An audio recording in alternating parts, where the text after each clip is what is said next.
Assalamualaikum warahmatullahi wabarakatuh.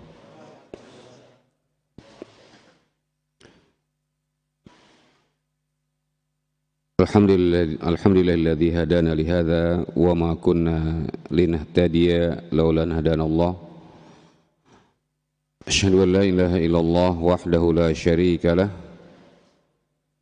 wa asyhadu anna Muhammadan abduhu wa rasuluh. Ya ayyuhalladzina amanu taqullaha haqqa tuqatih wa la tamutunna illa wa antum muslimun.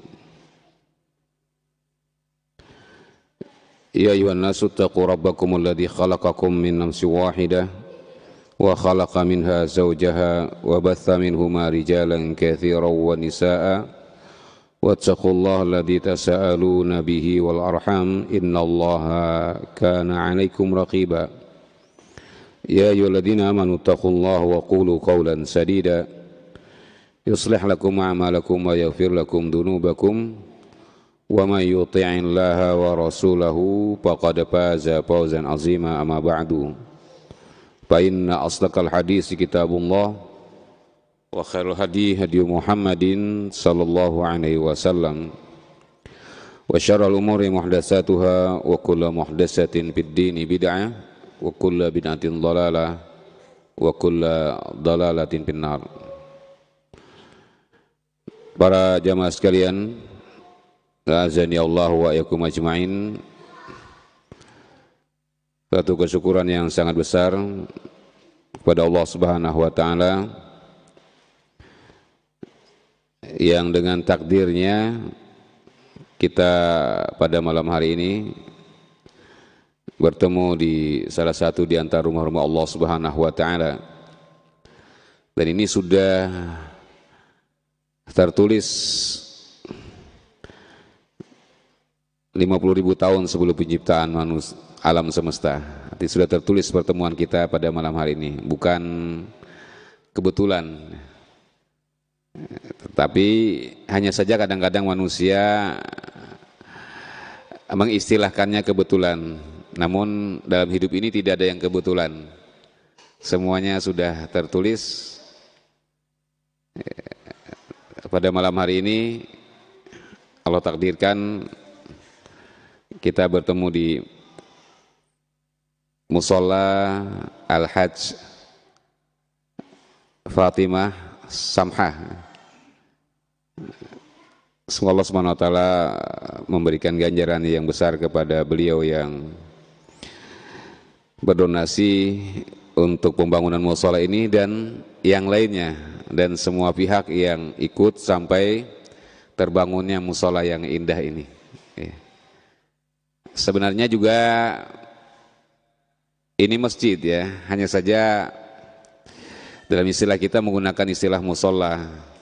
Kalau di zaman Rasulullah musholla lapangan yang biasa digunakan tempat sholat Id, dikatakan musholla. Dan bangunan yang memang diperuntukkan untuk tempat ibadah, sholat, pada umumnya namanya masjid, tapi ada masjid dikatakan al-jami' yang itu digunakan untuk sholat Jumat. Tapi pada umumnya yang lainnya juga namanya masjid, meskipun tidak digunakan sholat Jumat. Tapi di tempat kita namanya berbeda. Ada musholla, ada langgar, ada surau. Yang jelas statusnya sama dengan masjid dan hukumnya sama dengan hukum masjid. Ala kulli hal kita bersyukur pada Allah pada malam hari ini Allah pertemukan kita di tempat ini meskipun dalam cuaca yang Allah turunkan hujan dan hujan adalah rahmat. Allah mengatakan wa nazzalna minas sama'i ma'an mubaraka fa'ambatsna bihi jannati wa habbal hasid. Di lain ayat Allah katakan wa anzala minas sama'i ma'an tahura. Dua-duanya air hujan itu air adalah air yang sangat baik sekali. Allah katakan ma'an mubarakan, air yang barokah. Di lain ayat Allah katakan ma'an tahura, ma'an yang air yang suci dan mensucikan. Ya. Jadi semuanya adalah kebaikan dan tidak boleh kita menggerutu dengan turunnya hujan, karena ini adalah semuanya kebaikan. Kemudian salawat dan salam kita aturkan pada Rasulullah sallallahu alaihi wasallam yang kita semuanya telah berikrar akan keridhaan kita. Raditu billahi rabba wa bil islami dina wa bi Muhammadin sallallahu alaihi wasallam nabiyya. Kita telah berikrar bahwa beliau adalah nabi dan rasul, dan ikrar itu menuntut konsekuensi. Katakan ridho bi syai'in ridho bima yatawalladu minhu. Ridho dengan sesuatu berarti kita harus konsisten terhadap konsekuensi keridhaan itu. Raditu billahi rabba, kita ridho Allah sebagai Rabb kita, konsekuensinya apa? Kita harus tunduk dengan segala ketentuan Allah.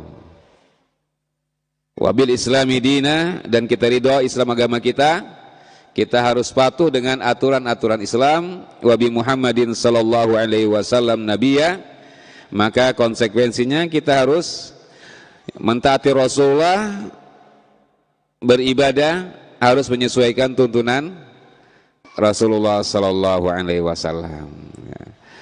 Dan ini kita bersyukur bahwa berada di atas sunnah Rasulullah itu adalah nikmat yang sangat-sangat tertinggi dalam kehidupan ini. Hidup di atas sunnah, dan sunnah yang dimaksud adalah tuntunan dan bimbingan dalam beragama sesuai dengan yang dipraktekkan Rasulullah sallallahu alaihi wasallam. Ini adalah nikmat yang paling tinggi dari semua nikmat.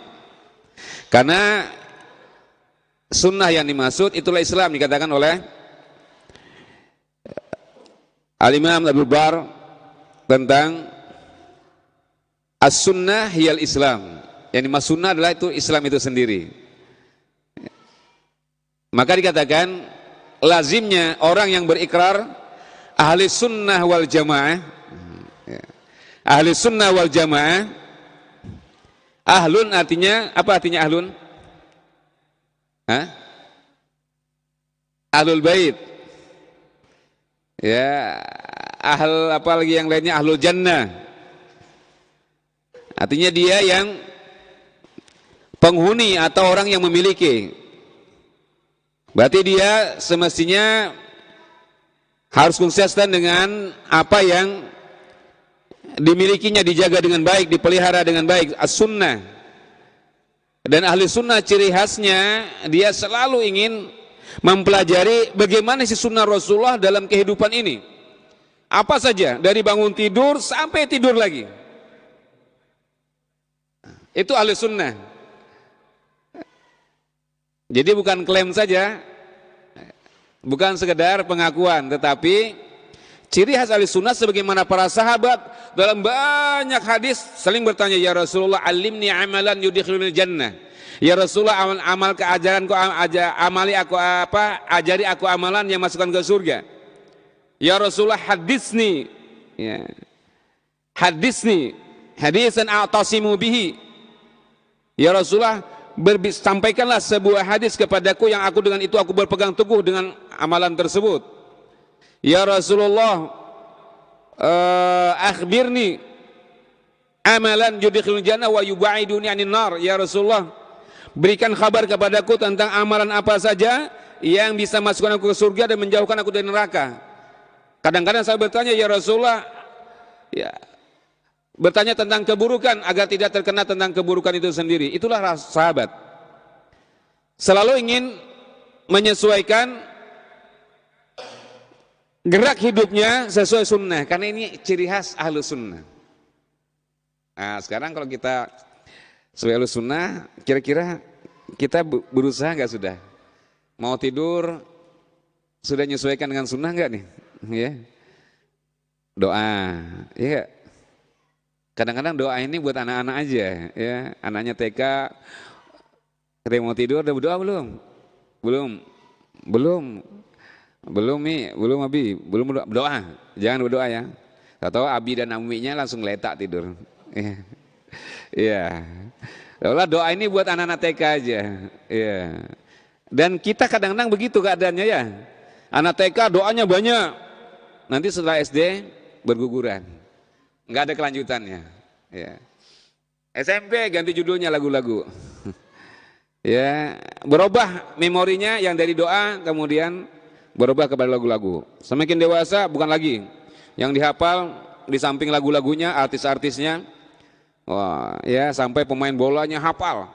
Pemain bola sampai cadangannya hafal semua, ya. Nama sahabat 2-3 orang aja nggak hafal.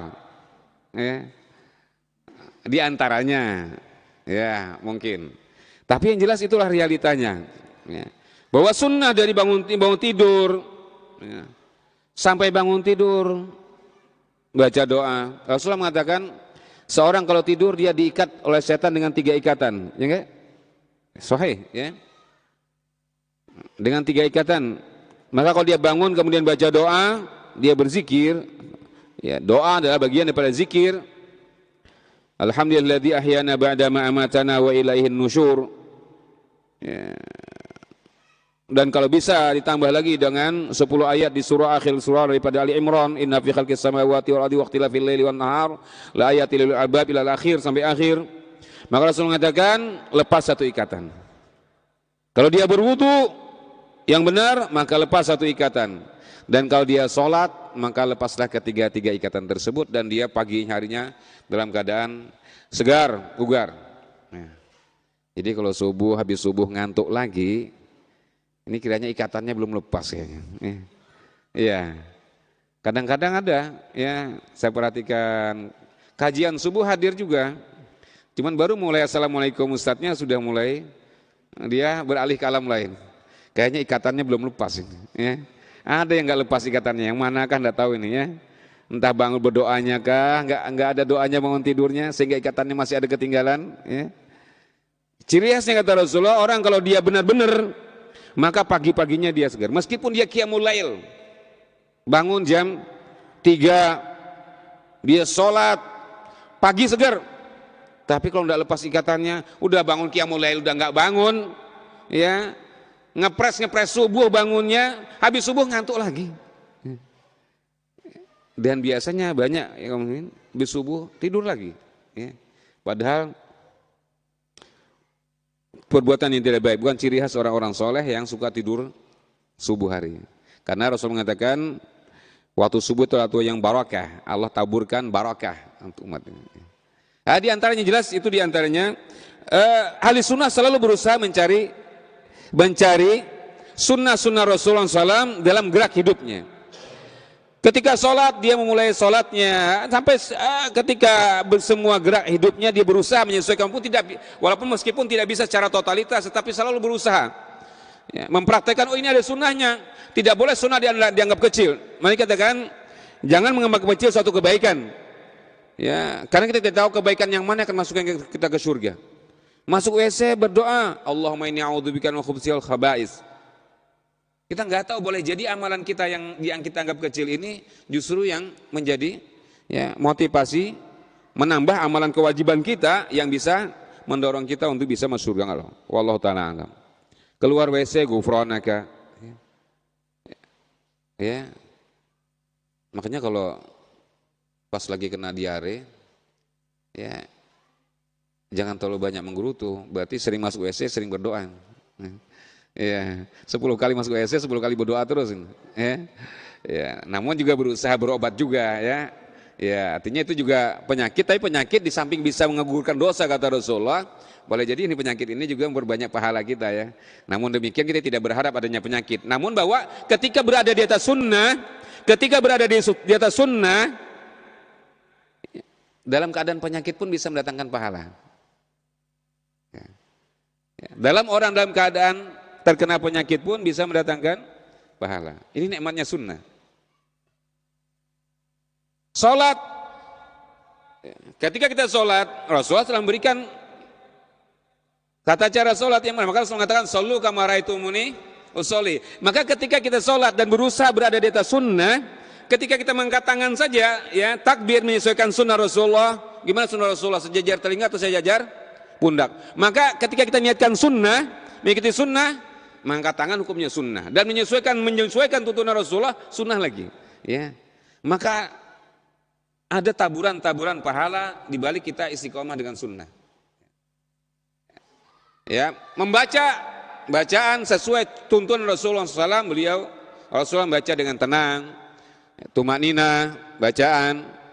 Ya, maka semuanya kalau kita niatkan mengikuti sunnah, di samping itu memang amalan sunnah, maka kita mengikuti sunnah sudah pahala lagi. Sampai pun ketika kita berzikir, bergerak setelah selesai sholat, mengikuti sunnah, maka itu nilai pahala. Karena ada orang assalamualaikum langsung bergerak. Di kapan kita bergerak, harus bergerak selesai salam itu? Astagfirullah, astagfirullah, astagfirullah. Allahumma antas salam wa minkas salam. Rasulullah bergerak, ya. Jadi bukan asal-asal, ya. Ini sunnah. Saya bicara ini kembali, ini kan perkaranya masa kecil, bukan kecil. Masalahnya kita ini ahli sunnah. Ya. Nah, ciri khas ahli sunnah itu selalu ingin mencari ciri khasnya, menyesuaikan amalan-amalan itu sesuai dengan sunnah. Ya. Dan itu memang, ya, itu memang dengan dasar-dasar yang jelas, dasar-dasar yang bisa dipertanggungjawabkan. Ketika kita telah mendapatkan tentang ini sunnahnya begini, maka kalau itu memang benar dan itu memang sahih adanya, kita jaga dengan baik. Kita pelihara, kita amalkan, maka ini di samping kita mendapatkan ilmu, mendapatkan amal, ilmunya semakin kuat pada diri kita. Maka ini yang dikatakan ilmu yang bermanfaat. Karena ilmu yang bermanfaat itu ilmu yang diamalkan, meskipun sedikit. Dan ini ilmu yang menolong kita nanti di hari kemudian. Sebanyak apapun ilmu kalau tidak diamalkan, maka ilmu itu tidak bermanfaat dan justru menjadi mudarat bagi kita. Dikatakan al-ilmu hujjatun laka wa alaika. Ilmu itu hujjah untuk menolong Anda atau justru memberatkan Anda di hari kemudian. Maka semakin banyak titel gelar yang disandang, ya, kalau dia bermanfaat maka semakin menolong. Tapi apabila tidak bermanfaat, maka akan semakin jadi beban. Karena ilmu akan ditanya. Tidak bergerak kaki anak Adam kata Rasulullah hari kiamat sampai ditanya 4 perkara. Salah satunya tentang wa an ilmihi fi ma'amil. Tentang ilmunya, ya, di mana dia mengamalkan ilmu, bagaimana dia mengamalkan ilmunya.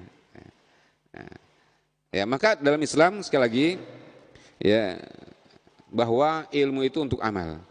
Dan amal ini berusaha untuk menyesuaikan dengan apa yang disunahkan Rasulullah Sallallahu Alaihi Wasallam, baik itu amalan wajib, itu apa atau itu amalan sunnah dalam masalah hukum. Ya. Inilah ciri khas ahlu sunnah, ya. Ahlu sunnah wal jamaah. Ya. Al jamaah, apa yang dimaksud al jamaah? Ya. Ketika Rasulullah menyebutkan al jamaah ini, Rasulullah berbicara dengan bahasa Arab, ya, dan berkata kepada para sahabat. Ketika Rasulullah mengatakan apa? Sataftariqu ummati ila 73 firqatan, isnatani wa sab'una fin nar wa wahidatun fil jannah. Ya. Akan pecah umat ini menjadi 73 golongan kata Rasulullah, 72 yang dia terancam akan masuk neraka. Kalau dia tidak kembali, tidak rujuk. Satu yang kata Rasulullah akan masuk surga. Ketika tanya siapa yang satu Rasulullah mengatakan al-jamaah. Itu adalah jamaah. Ketika Rasulullah mengatakan jamaah, maka kalau diambil dari makna jamaah, ya semua orang bisa mengklaim kalau dia berjamaah, maka inilah namanya jamaah. Maka sampai-sampai Islam jamaah pun mengatakan mereka lah yang dikatakan jamaah, karena kelompok mereka Islam jamaah. Ya, ya. Tapi ternyata bukan demikian. Siapa sih jamaah yang dimaksud? Ya. Maka orang yang paling paham tentang perkataan Rasulullah siapa? Sahabat. Ya. Karena sahabat yang mendengar langsung perkataan Rasulullah. Maka Ibnu Mas'ud mengatakan al-jama'atu ma wafaqal haq wa in kunta wahidan. Yang namanya jamaah itu siapa saja yang istiqomah dengan kebenaran. Ya. Sumber kebenaran itu Allah dan Rasul. Ya. Siapa saja yang istiqomah dengan kebenaran, maka dia adalah jamaah meskipun dia sendirian. Maka ciri khas Ahlussunnah wal Jamaah, Ahlussunnah dia berusaha selalu menyesuaikan amalannya dengan amalan-amalan sunnah tuntunan Rasulullah. Dan ciri khasnya dia orang yang suka dan lapang dada terhadap kebenaran. Kapan dia mendengar kebenaran? Ya. Di mana dia mendengarkan kebenaran? maka hatinya legowo menerimanya. Dari manapun, meskipun dari musuhnya sendiri. Ya, kalau dia pas mendengar, tapi tidak boleh kita menuntut ilmu dengan musuh kita, ya. Ataupun orang-orang yang jelas penebar subhat, menebar kesesatan. Tapi kalau kita pas mendengar, kelewatan mendengar, dan itu memang benar adanya, ya, maka lazim kita menerimanya. Sebagaimana Rasulullah menasihati kepada Abu Hurairah untuk menerima nasihat siapa? Setan ketika dia mengajari kalau mau tidur baca apa? Ayat kursi. Baca ayat kursi nggak mau tidur. Hah? Nah, ini setan yang ngajari kepada Abu Hurairah ketika Abu Hurairah diamanahi untuk menjaga ya barang zakat, ya. Yang jelas kesimpulannya bahwa itu kebenaran. Namun tidak boleh, oh ini jelas-jelas orang menebar subhat, menebar tidak benar, kita duduk majelisnya, nggak boleh. Tapi ketika mendengar kebenaran, meskipun dari orang yang kita benci sekalipun, ahli sunnah, dia lapang dada menerima kebenaran. Ya. Nah ini ciri khas sekali ahli sunnah wal jamaah. Maka pada kesempatan yang mulia ini sekali lagi saya ingin tazkir buat diri sini kita semuanya saja, ya, bahwa ketika kita telah berikrar, telah mengikrarkan diri dan mengklaim kita sebagai ahli sunnah wal jamaah, maka konsekuensinya kita harus menyesuaikan, ya. Gerak kita, amalan-amalan kita harus kita cari sumbernya yang benar-benar, ya. Yang belum tahu kita tanyakan, bertanya dalam masalah apa saja, ya. Masalah akidah, tanyakan benar-benar, ya. Konsekuensi daripada syahadat asyhadu an la ilaha illallah wa asyhadu anna muhammadar rasulullah apa sih? Kalau sekedar berikrar saja gampang. Anak TK juga gampang bisa mengucapkan asyhadu an la ilaha illallah wa asyhadu anna muhammadar rasulullah. Tapi konsekuensinya apa? Ya. Apa yang dari syahadat itu kemudian yang menjadi ciri khas ahli sunnah wal jamaah? Dan figur utamanya siapa ahli sunnah wal jamaah? Ya, adalah para sahabat radhiyallahu anhum. Mereka ketika berikrar itu maka mereka benar-benar ya mempasrahkan diri sam'an wa ta'atan, dan timbul ciri khas pada mereka ya innama kana qaulal mu'minina idza du'a ila Allah wa rasulih liyahkuma bainahum ay yaqulu sami'na wa ata'na. Karena persyahadatan adalah simbol keimanan. Ketika telah berikrar asyhadu an la ilaha illallah asyhadu anna muhammadar rasulullah, maka selanjutnya apa yang berikutnya itu yang datang dari Allah dan Rasulnya, sami'na wa ata'na. Oh ternyata dalam sisi akidah kita dilarang, ini tidak boleh, ya. Tidak boleh kita terlalu mengkhususkan manusia tertentu, tidak boleh. Tidak ada kultus pribadi dalam Islam, ya. Tidak ada kultus pribadi dalam Islam siapapun, ya, kecuali Rasulullah SAW.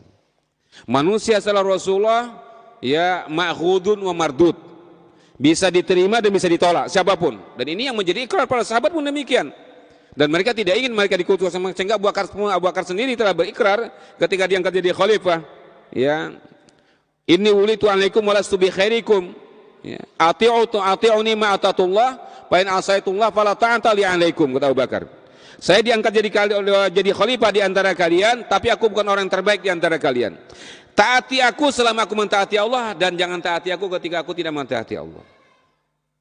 Karena beliau orang paling paham betul tentang status kemanusiaan setelah Rasulullah SAW, bahwa tidak ada yang dikultuskan kebenaran, ya, secara mutlak kecuali Rasulullah SAW.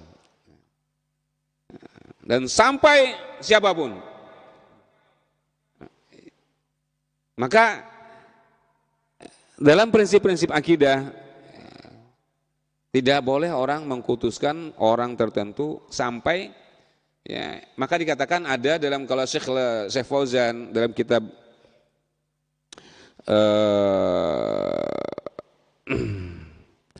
tentang masalah tauhid, yang mengatakan ada di antara syirik adalah syirkul mahabbah.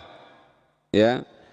Kesyirikan karena terlalu mencintai sampai mengkultuskan, mencintai orang tertentu yang berlebihan sampai-sampai jelas-jelas perkataannya itu tidak benar. Sehingga dalil pun dikesampingkan, tetap dia mendahulukan perkataan si fulan ini. Ini kultus, ya. Maka bisa masuk pada tingkat dikatakan asyirkul mahabbah, al-syirku fil mahabbah, atau syirkul mahabbah, kesyirikan dalam ya kecintaan yang berlebihan. Ya, siapapun, tetapi bahwa terhadap orang-orang yang jelas-jelas mereka berilmu, tidak ta'zim dengan keilmuannya. Ya, tetapi bahwa tidak boleh mengkultuskan kemutlakan kebenaran pada orang-orang tertentu. Ya. Dan ini yang terjadi di sebagian kaum muslimin. Di antara prinsip-prinsip Ahlussunnah dalam masalah akidah, ya, tidak boleh ada menggandakan keyakinan dalam dua keyakinan dalam hati. Tidak ada. Karena Allah mengatakan, "Ma ja'alallahu lirajulin min qalbaini fi jawfihi." Allah tidak jadikan dua keyakinan dalam satu hati, mustahil. Maka dalam Islam ketika kita berikrar asyhadu an la ilaha illallah wa asyhadu anna muhammadar rasulullah, maka semua keyakinan-keyakinan kepada selain Allah ditinggalkan. Ya, keyakinan-keyakinan yang menyangkut masalah hak-hak Allah Subhanahu wa taala ditinggalkan. Dan semua ajaran-ajaran yang tidak sesuai tuntunan Rasulullah dilewatkan, tinggalkan. Konsekuensi persyahadatan kita kepada Allah dan Rasulnya dalam masalah akidah. Ya, harus jujur, harus jujur. Dan ini yang tergambarkan dari generasi yang terbaik. Dan ini pula yang dikatakan orang-orang Arab jahiliyah dulu susah mengucapkan, berat mereka mengucapkan la ilaha illallah, persyahadatan ini. Karena mereka paham, kalau mereka mengucapkan, maka mereka harus meninggalkan semua kebiasaan-kebiasaan, tradisi-tradisi nenek moyang mereka yang menyelisihi makna la ilaha illallah, menyelisihi konsekuensi la ilaha illallah. Dan ini mereka buat berat, sehingga mereka susah berat mengucapkan, walaupun mereka tahu kebenaran bahwa Rasulullah itu benar, Muhammad itu benar, karena mereka tahu betul Rasulullah itu tidak pernah berbohong sekalipun. Ya, kalau mereka mengatakan Rasulullah kadzab, Rasulullah itu sahir, Rasulullah kahin, Rasulullah pembohong, tukang sihir, dukun, itu hanya kamuflase saja. Tapi mereka tahu Rasulullah itu jujur. Ya, mereka tahu betul. Ya, mereka berat mengucapkan la ilaha illallah karena konsekuensinya meninggalkan tradisi-tradisi yang bertentangan tersebut. Ya. Ya, mereka paham betul makna la ilaha illallah. Maka dikatakan banyak orang-orang belakangan sekarang tidak lebih pintar daripada orang jahiliyah dulu. Ya. Ya, padahal dia gelarnya sudah panjang, label keilmuannya tinggi, tetapi ternyata tidak lebih paham dengan la ilaha illallah dibandingkan orang jahiliyah. Orang jahiliyah dia tidak mengucapkan la ilaha illallah sebagian besar mereka. Di Mekah ya. Baru setelah di Madinah kemudian banyak orang masuk Islam. Dan kemudian setelah itu baru penaklukan Mekah, barulah mereka masuk Islam. Tapi awal-awalnya mereka berat mengucapkan. Karena mereka paham betul la ilaha illallah konsekuensinya. Tapi katakan orang sekarang banyak yang tidak lebih paham, tidak lebih pintar dibandingkan orang jahiliyah. Dulu dikatakan jahiliyah. Dia sekarang banyak orang sekarang mengucapkan la ilaha illallah, lancar sekali la ilaha illallahnya, masya Allah sampai mau pingsan la ilaha illallah. Ya. Tapi kalau sakit ke dukun juga. Ya. Ya. Barang hilang ke dukun. Mau ada acara-acara minta ramal ke dukun, ya, dan sebagainya. Ya, tidak lebih paham dengan orang jahiliyah. Karena orang jahiliyah paham betul. Kalau mengucapkan la ilaha illallah itu harus hilang semua. Ya. Itu harus hilang semua, tidak ada. Dan ketika mengikrarkan Rasulullah sebagai Muhammad sebagai Rasul, maka mereka harus konsisten untuk ya menyesuaikan amaliyah mereka dengan Rasulullah. Sekarang banyak ternyata tidak demikian. Ya. Dia mengucapkan asyhadu an la ilaha illallah saja, luar biasa zikirnya, tetapi kemudian ternyata ya, dalam banyak hal ya, mengkultuskan macam-macam. Ya. Ada macam-macam jimat lah di rumah, ada benda-benda keramat lah, ada keris-keris keramat, dimandiin setiap malam-malam tertentu ya dengan bunga. Dia sendiri belum pernah mandi dengan bunga. Ya, kerisnya dimandiin, ya macam-macam lah, jimat ada di mana-mana. Enggak kok, saya yakin ya dengan Allah. Ya. Kalau yakin untuk apa benda itu? Enggak, ini kan sebagai perantara saja. Sekarang gimana, Pak? Kalau kita buang saja, oh jangan. Nah, berarti ada di hati Anda benda ini, ya. Sama orang bangun rumah di sana ya, sebagian. Kadang di tiang-tiangnya dikasih tunas kelapa, ya, kain kuning, ya. Nah, ya. Tanya kenapa? Enggak apa-apa, ini kan hanya kebiasaan saja. Sekarang kalau tunas kelapanya kita ganti dengan bibit anggur gimana? Kan anggur lebih enak daripada kelapa. Oh nggak boleh, ya nggak. Nanti kok gini nanti, berarti nanti begini nanti masalah. Berarti di hati Anda ada. Ini kain kok kenapa kuning? Kita ganti biru. Oh nggak boleh. Kenapa harus kuning? Ya, berarti kuning ada di hati Anda masalah. Ya, ini akidah, ini keyakinan bukan tradisi biasa. Ya. Dan sebagainya. Dan ini banyak. Ya tradisi ganda. Apa keyakinan ganda meskipun itu pengantar ya. Orang meletakkan gambar-gambar di warung-warung dan sebagainya, ya dan hal-hal yang lain lah. Ini pengantar dan pengantar ke syirik besar namanya syirik kecil. Ya. Dan dalam Islam Ahlussunnah wal Jamaah dari yang kecil pun dihindari, karena yang kecil ini akan mengantar kepada yang besar. Orang meletakkan gambar tertentu di warungnya, ternyata laris dagangannya, sehingga dia yakin dengan adanya gambar ini, maka larang-larang, maka jadilah syirik besar. Dan bila syirik besar, maka hancurlah semua amal dia, gugurlah tauhidnya. Ya, meskipun hajinya 10 kali, apalagi nggak pernah haji. Ya. Meskipun 10 kali hajinya hancur, nggak ada manfaat lagi karena sudah wadah amal nggak ada lagi. Karena Allah mengatakan, walaqad uhiya ilaika wa ilal ladzina min qablika la in asyrakta la yahbatanna amaluka wa la takunanna minal khasirin ya Rasulullah. Ya Rasulullah, wahai Rasul, telah diwahyukan kepada engkau dan kepada nabi-nabi sebelum engkau, apabila engkau syirik sekali saja maka gugur amalmu semuanya, ya hapus amalmu semua. Ya, maka dan ini banyak.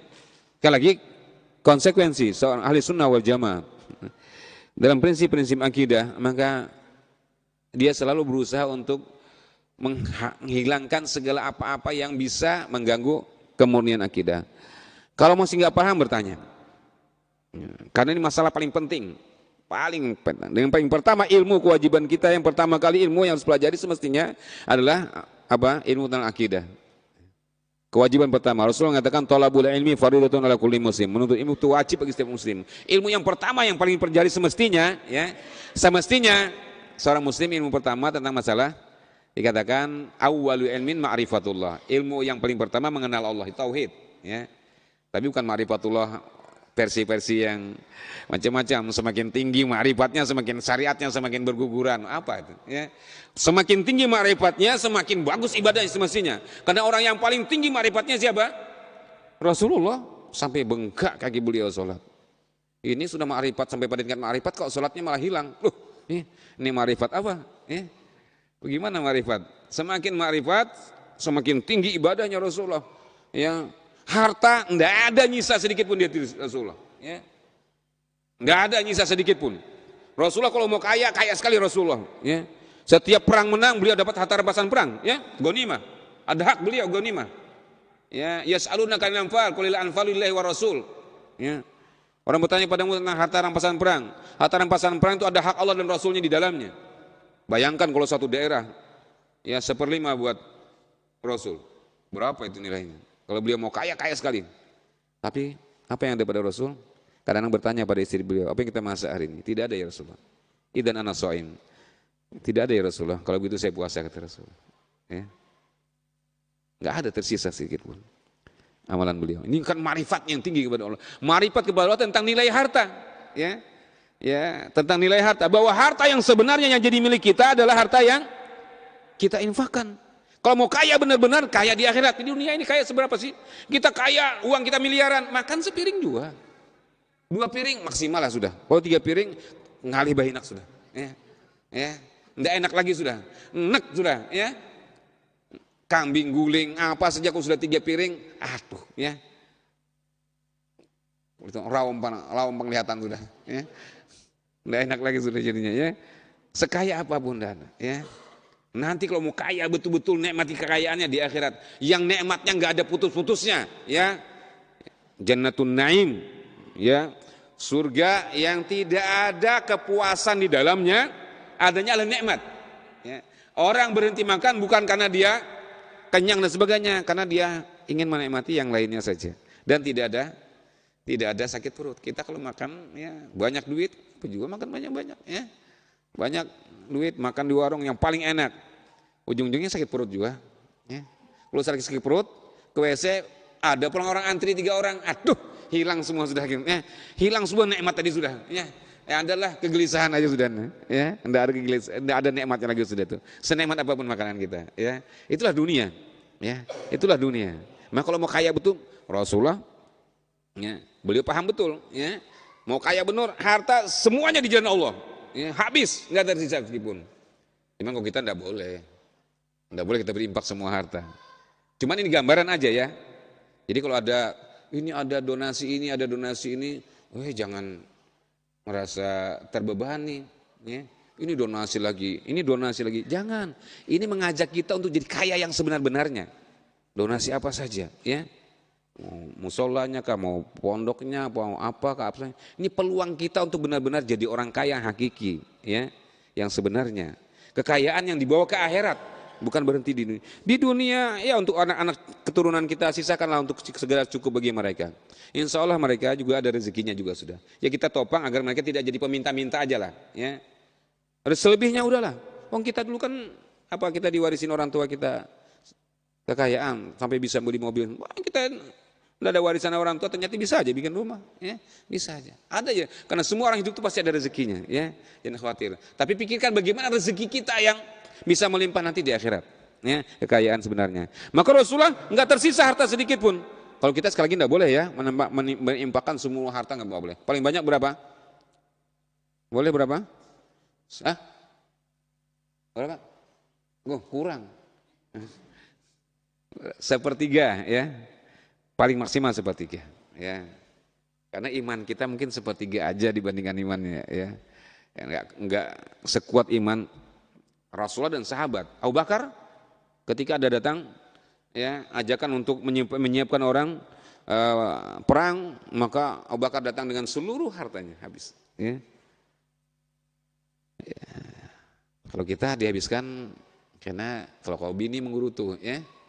Ya, pas anak garing pian bang habis diimpakkan semua ini kayak anak kita ngurutu akhirnya jadi keikhlasan goyah jadi bapaknya, ya, karena iman kita tidak sekuat mereka, ya.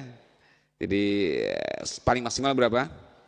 1/3 lah, ya. Ini kadang-kadang 1/10 aja enggak, tapi menggerutu tiap ada donasi, donasi lagi, nyumbang juga enggak, ya. Ya. Jangan, ini adalah kesempatan, Contoh orang yang paling paham ma'rifatullah tentang masalah harta, ya. Dan memang harta kita ini siapa? Milik siapa sebenarnya? Milik siapa? Allah kan. Kita bilang inna lillahi. Sering kadang-kadang kalau ucap inna lillahi itu untuk orang meninggal aja, ya. Nasihatnya buat keluarga. Itu ketika mengucap inna lillahi wa inna ilaihi raji'un, ya. Itu sebenarnya motivasi buat orang yang terkena musibah, ya. Tetapi itu tazkir, nasihat buat kita juga bahwa innalillah, kita ini apapun yang ada pada kita, harta kita, jasad kita, fasilitas kita, dan semuanya itu adalah milik Allah, bukan milik kita. Kalau tarik sebentar aja, ya, sebentar aja kalau Allah mau narik, ya. Dengan musibah apa saja atau apa saja, jangankan hartanya, orangnya Allah tarik sekalian, selesai, ya. Kita sini milik Allah. Bahkan Allah kadang-kadang menawarin. Padahal kalau Allah ingin mengambil kan menarik kembali hak Allah juga. Karena ini bukan yang kita dipinjamin saja. Maka Allah kadang-kadang menawar dengan bahasa yang indah. May yuqridullaha qadan hasanan yudha'afu lahu adhafan katsir. Barang siapa yang ingin menghutangi Allah, pada menghutangi Allah, ya. Padahal Allah yang pemiliknya. Cuman Allah ingin ya kalau terasa berat juga, anggaplah sampean menghutangi Allah lah, katanya, ya. Allah ingin bahasa yang lebih menyentuh sebenarnya. Ini kadang-kadang sudah bahasa menyentuh pun tidak tersentuh juga, ya. Ya, maka berikanlah ketika ada peluang-peluang untuk itu, berikan kesempatan. Baik, kembali kita bawa ini ma'rifatullah. Semakin tinggi ahli sunnah wal jamaah, semakin paham, ya, tentang ilmu yang dimiliki ma'rifatullah yang pertama sebagai ilmu dasar adalah semakin tumbuh rasa ketaatan. Karena simbol ilmu itu memang, ya, intinya ilmu itu apa? Dikatakan al-ilmu khasyatullah. Ilmu itu tujuan utamanya untuk menanamkan rasa khasyah kepada Allah. Jadi kita belajar, ya, thalabul ilmi, kita belajar ke majelis ilmu, ya, dapat ilmu itu utamanya untuk menanamkan rasa khasyah, rasa takut kepada Allah, yang dengan takut itu kita akan mentaati Allah dengan baik. Mentaati Allah mustahil dengan benar kecuali mengikuti Rasulullah sallallahu alaihi wasallam. Maka inilah ilmu yang sebenarnya. Maka Allah mengatakan innama yakhsyallaha min ibadil ulama. Sesungguhnya orang yang benar-benar berilmu itu, ya, itulah yang bisa khasyah kepada Allah. Atau orang yang bisa khasyah kepada Allah, itulah ulama yang sebenarnya, ya. Jadi siapa saja kalau sampean belajar ilmu agama, paham, mengerti, ya, tumbuh rasa khasyah yang benar, beribadah yang baik, mengikuti tuntunan Rasulullah, Anda ulama. Meskipun sampean kada digelari orang ulama, enggak apa-apa. Gelar manusia itu nisbi, ya, relatif. Apalah gelar-gelar manusia itu di dunia aja, ya. Ya, tapi Allah telah memberikan definisi tersendiri ulama itu siapa sih? Orang yang dengan ilmunya tumbuh rasa khasyah. Ya. Mau laki-laki kah, mau perempuan kah? Ya, ya, meskipun perempuan jarang dikatakan ulama. Ya. Tidak ada di majelis ulama perempuan dan sebagainya. Ya, tapi yakinlah para ulama, para wanita, jangan pesimis. Anda kalau belajar ilmu, ya, dengan ilmu itu tumbuh rasa khasyah kepada Allah, takut kepada Allah, melaksanakan kewajiban yang benar kepada Allah, mentaati Rasulullah, mentaati suaminya, atau suami melaksanakan kewajiban yang benar kepada istrinya, dan yang lainnya dengan sebenar-benarnya, tumbuh rasa khasyah yang benar, Anda ulama dalam definisi Allah. Ya. Meskipun tidak digelari manusia, kita sebagai ulama. Gelar manusia sekali lagi disebut. Banyak orang yang semestinya bukan ulama tapi digelar ulama. Ya, dia dengan ilmunya tapi tidak nampak rasa khasyah. Panjang gelarnya keilmuannya, kada kelihatan di masjid. Ya. Setelah berjamaah tidak kelihatan. Ya. Tidak nampak padanya amalan-amalan yang sesuai tuntunan Rasulullah, tapi dia ulama digelar manusia. Itu nisbi, ya. Itu hanya gelar-gelar formalitas di dunia ini. Banyak orang yang disanjung-sanjung padahal mereka itu hina di hadapan Allah. Dan banyak orang-orang yang mulia di sisi Allah tetapi mereka tidak dikenal oleh manusia, ya. Nah, sekali lagi, maka ini ilmu, ya. Ciri khas ahli sunnah wal jamaah. Dalam prinsip-prinsip akidah, ya. Dalam prinsip akidah dipelajari dengan baik, ya. Prinsip ubudiyah dipelajari dengan baik, ya. Maisa ya. Enggak apa, azan dulu nanti kita lanjutkan setelah azan. Tayyib. Kita simak kemana azan dulu. Nah, tafadhol.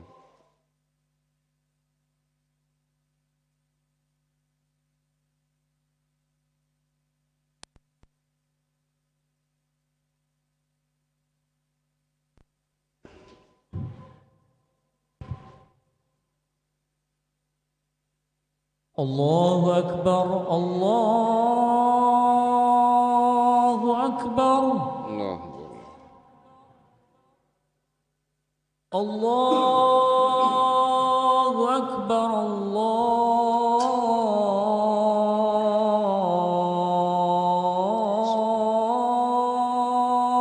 Akbar. Allah. Asyhadu an la ilaha illallah.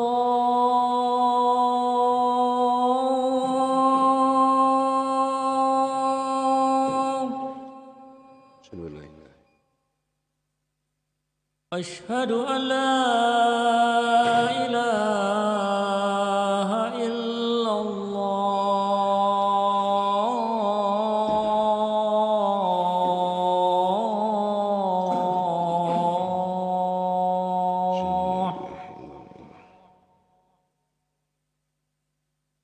Asyhadu anna Muhammad Rasulullah.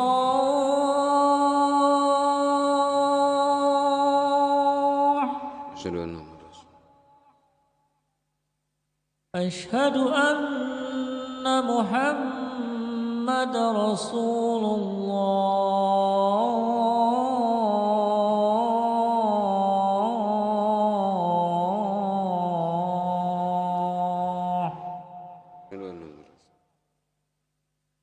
Hayya 'alas salah.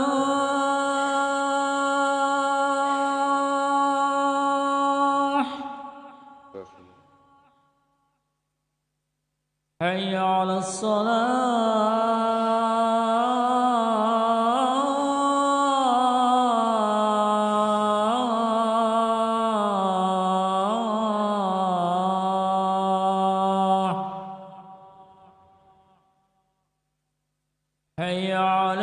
الفلاح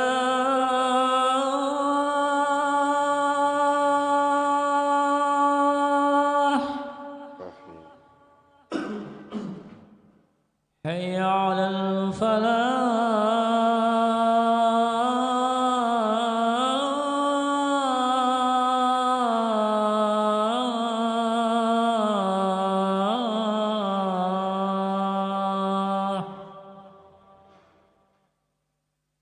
الله أكبر الله أكبر لا إله إلا الله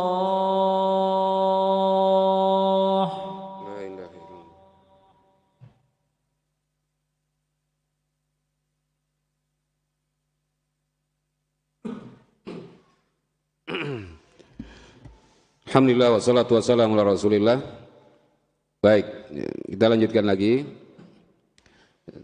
Sebagai tazkir karena agama kita agama nasihat ya. Ad-dinu an-nasihah, agama nasihat ya. Dan nasihat tentu terutama kepada yang berikan nasihat. Dan kita ketika menyampaikan itu yang paling pertama tentu kita berharap kita bermanfaat buat diri sendiri dulu. Syukur-syukur yang mendengar bisa mengambil manfaatnya ya. Maka sekali lagi bahwa prinsip Ahlussunnah wal Jamaah ya. Karena kita pengen benar-benar klaim Ahlussunnah wal Jamaah itu benar-benar adalah yang memang yang dimaksud Ahlussunnah wal Jamaah yang sebenarnya. Karena sekarang ini kan rebutan orang Ahlussunnah wal Jamaah. Semua mengklaim Ahlussunnah wal Jamaah ya. Dan itu memang adalah istilah yang mulia dan jaminan dari Rasulullah sallallahu alaihi wasallam. Tapi apakah benar kita memang menyesuaikan dengan prinsip-prinsip Ahlussunnah wal Jamaah ya. Makanya tadi kembali bahwa Ahlussunnah wal Jamaah selalu ingin menyesuaikan dari si akidah, menyesuaikan dengan prinsip-prinsip ya, dalam akidah yang benar. Makanya kewajiban kita yang pertama adalah mengilmui kan. Maka ada prinsip utamanya al-ilmu qabla qaul wal amal. Mengilmui sebelum berkata-kata dan berbuat. Lazimnya. Tapi sekiranya sudah kadung kita mengatakan dan berbuat, maka berikutnya kita menyesuaikan. Apakah benar yang dimaksud ilmunya memang demikian? Ya. Kalau benar lanjutkan, kalau salah robah. Ya. Jangan sungkan-sungkan merubah. Ya. Oh ternyata amalan saya sekian lama salah. Ganti meskipun sudah 50 tahun diamalkan. Ya. Oh ternyata tidak sesuai tuntunan Rasul. Maka kembali masalah akidah. Oh ternyata ini bertentangan secara akidah dalam prinsip Ahlussunnah wal Jamaah. Tinggalkan, tidak boleh. Ya. Karena kadang-kadang tradisi itu banyak bersentuhan dengan masalah akidah. Ya. Tapi tidak mengatakan semuanya, cuman banyak. Kalau sudah bicara masalah adat, kadang-kadang banyak sekali bersentuhan dengan masalah akidah. Ya. Dan ini harus dibersihkan. Ya. Harus dibersihkan. Ya, mana yang sesuai silakan dipertahankan, yang tidak sesuai maka ditinggalkan. Dalam masalah ubudiyah, prinsip Ahlussunnah wal Jamaah al-ilmu qabla al-qaul wal amal ya, kembali berilmu sebelum berkata-kata dan berbuat semestinya. Tapi kadung sudah kita ini beramal, berbuat, beribadah, nah maka kewajiban kita berikutnya adalah apa? Menyesuaikan, membenarkan, meyakinkan, mencari ilmunya benar enggak? Oh sholat saya yang sekian lama saya kerjakan ini benar enggak? Memang tuntunan Rasulullah begini yang Rasulullah mengatakan shollu kama ra'aitumuni usolli. Benar enggak? Ya, maka lihat sekarang sifat sholat Nabi. Buka. Sekarang mudah, gampang. Buka, lihat. Dari takbir sampai salam cocok enggak? Kalau cocok, semuanya alhamdulillah. Ternyata ada yang tidak pas, ya tinggalkan. Ganti yang lepas. Jujur, ini Ahlussunnah wal Jamaah. Jangan, kalau nyaman kena. Kami sudah dari dulu kayak ini, enggak bisa. Ya. Enggak ada dalam prinsip Ahlussunnah begitu, enggak ada. Ya. Kalau memang salah, ya ganti dengan yang benar. Dari manapun. Ya. Ya. Zikir yang kita baca selesai sholat benar enggak? Selakian lama setelah, ya. Apa benar? Kalau benar lanjutkan.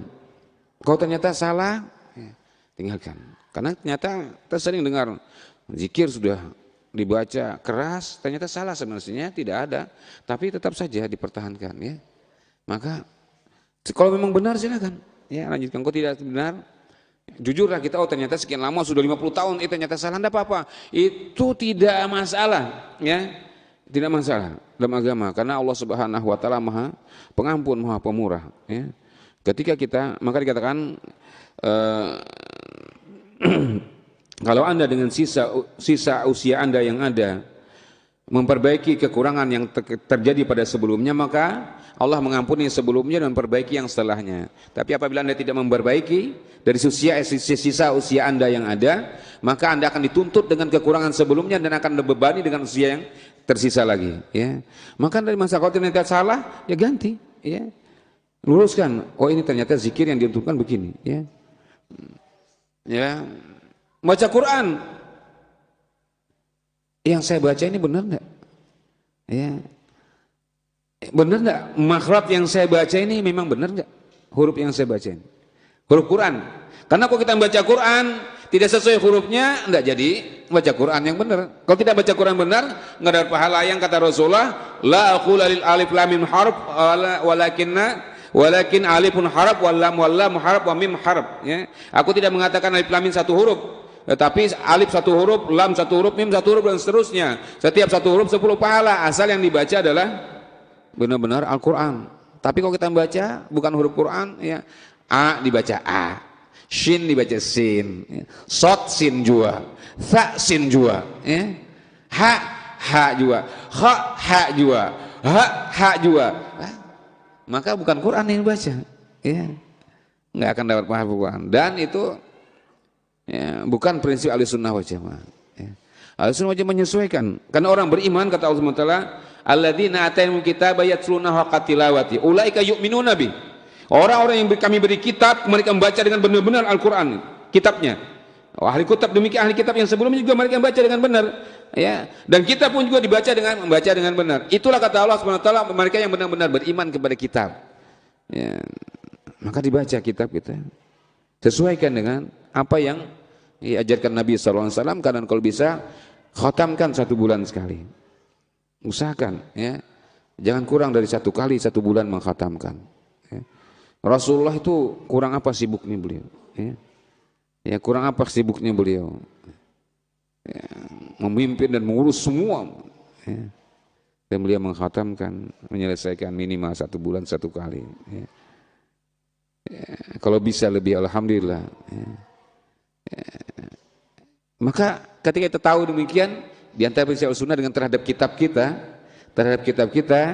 maka dia sam'an wa ta'atan, menyesuaikan, ya. Baca. Jangan ada hari-hari kita sampai tidak ada baca Quran sama sekali, ya. Apa sih kesibukan kita sampai 1 hari tidak baca Quran sama sekali, ya. Ini bukan di antara ciri khas Ahlussunnah yang benar, ya. Karena kitab pedoman hidup, ya. Rasul mengatakan tidak akan sesat kalian selama-lamanya selama kalian berpegang teguh dengan kedua perkara tersebut, itu Al-Quran dan hadis. Bagaimana berpegang teguh? Bacanya jarang, ya. Bacanya jarang, belum tentu ketika membaca juga benar. Dan kalau membaca paham atau enggak? Ya, kalau bacanya jarang, bagaimana jadi pedoman? Bagaimana bisa kita jadi berpegang teguh dengannya, ya? Baca dengan benar. Enggak paham, bertanya dengan yang tahu. Tanya ini, ya, dengan, ya, sekarang banyak, ya, adik-adik kita yang sudah di pondok-pondok tahfidz. Enggak apa-apa kita masih sudah usia tua, enggak apa-apa bertanya kepada yang lebih muda. Ini enggak aib. Sahabat demikian juga, sahabat-sahabat yang senior bertanya kepada Ibnu Abbas tentang masalah tafsir. Ibnu Abbas usia beliau muda sekali.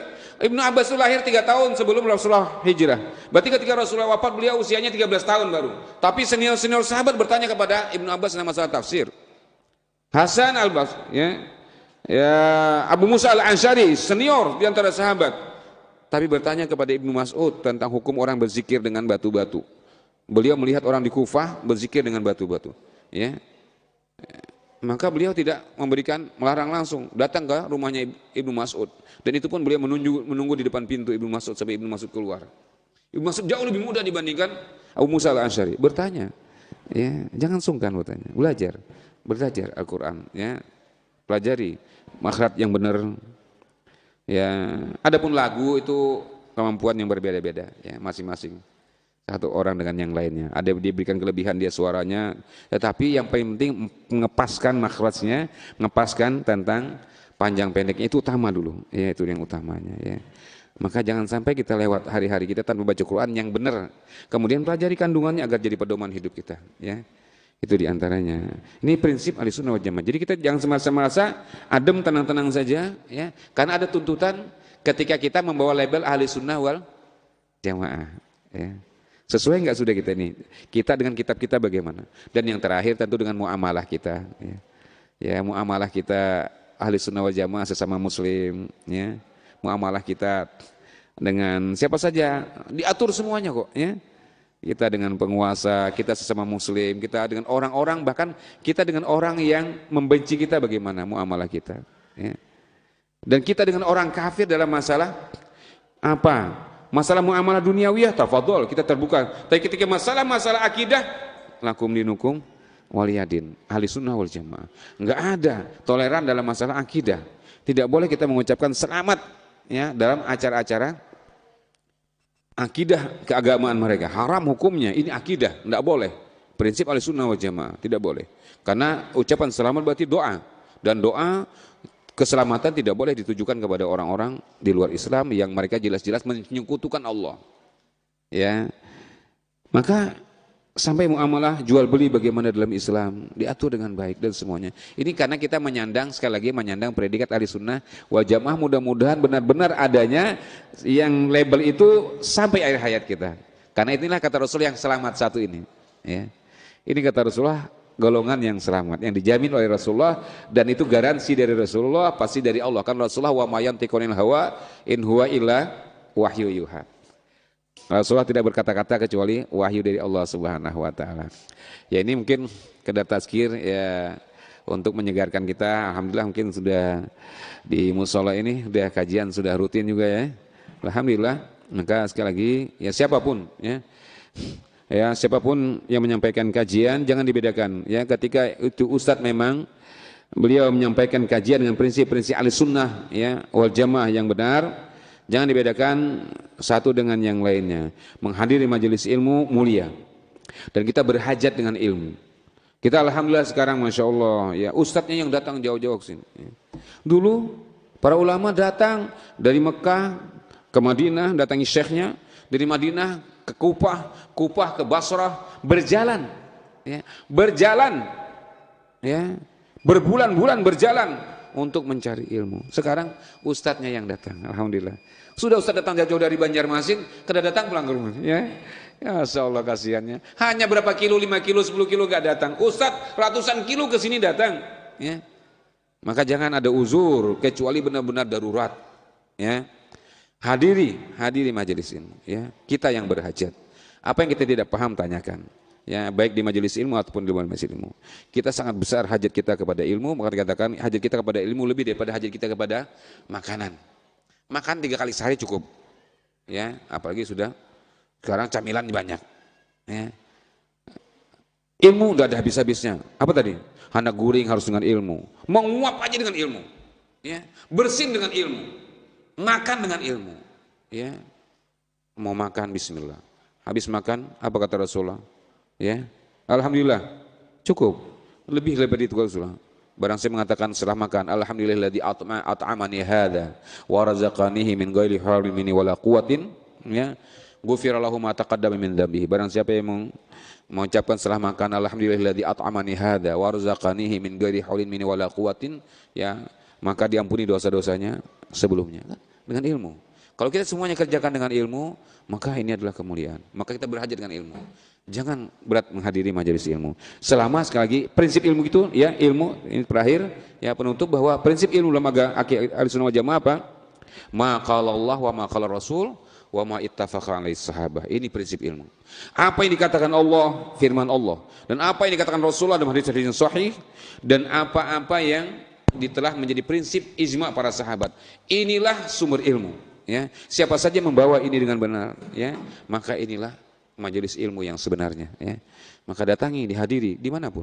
Kalau kita bisa, ya, ada masyayikh, ada ustadz datang, silakan. Ya, dan jangan kita merasa kecuali benar-benar tidak bisa menghadirinya. Ya, ada uzur yang lainnya. Kalau tidak, maka jangan disia-siakan.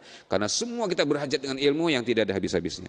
Sampai akhir hayat kita berhajat dengan dengan ilmu. Wallahu taala alam, mudah-mudahan bermanfaat buat diri sendiri dan kita semuanya. Mudah-mudahan pertemuan kita pertama kali ini bukan yang pertama untuk yang terakhir. Mudah-mudahan Allah mudahkan kita bertemu pada kesempatan. Mungkin sampean yang ke Grogol ya, atau mungkin lain kesempatan mungkin ada bisa berkunjung lagi ke sini ya. Yang jelas saya atas nama pribadi dan keluarga mengucapkan jazakumullah khairan katsiran atas penyambutan yang bagus sekali. Dan ini memang kebaikan ya. Saya tambahkan satu hadis ya. Rasulullah mengatakan ini mudah-mudahan jadi amalan kita juga, ini al-sunnah. Rasulullah mengatakan mungkin ini jarang kita dengar ya. Rasulullah mengatakan la an amsi ma'akhi fi hajatin lahu ahabbu ilayya min an atakifa fi hadzal masjid syahran. Oh, kama Rasulullah. Saya berjalan menemani saudara saya untuk satu hajatnya lebih saya sukai dibandingkan saya beritikaf di masjid ini, kata Rasulullah, sebulan. Artinya kalau ada saudara kita datang ke tempat kita yang mereka orang baru ya, ada keperluan, kalau kita bisa semaksimal mungkin kita mengawalnya ya, sampai selesai hajatnya. Karena Rasul mengatakan saya lebih senang berjalan dengan saudara saya yang punya hajat ya, lebih saya suka dibandingkan saya beritikaf di masjid ini sebulan. Bagaimana beritikaf di Masjid Nabawi? Beritikaf di Masjid Nabawi 1 bulan. Bagaimana pahalanya ya? Maka kalau ada kesempatan kita di mana saja, siapa saja ya, mungkin saudara kita, ada keluarga kita datang atau teman kita nelpon nih yang ini, ya, jangan disia-siakan ya.